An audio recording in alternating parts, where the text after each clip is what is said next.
করে না মানে সাধু হাজার গুন্ডা সাধুর গুদমার স্বভাব আছে যাই না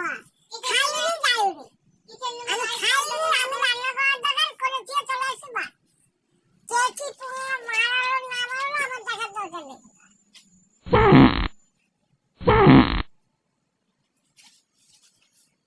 হাজার গুন্ডা সাধুর একটা নকল আমি দেখা দেবো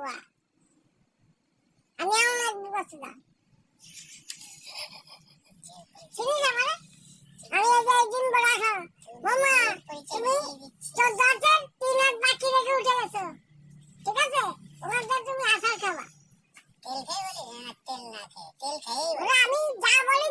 আমি না খেয়েও যা বলো খেয়েও তাই বলবো খেয়ে বলি না খেয়ে বলি না খেয়ে বলি কি বলছো তোরা বুঝবি না আমি সব বুকাচুরা দেখছিনি আমি সব আজও একটা জিনিস দেখেছি জানিস কিন্তু মাওলা ধরতে পারছে না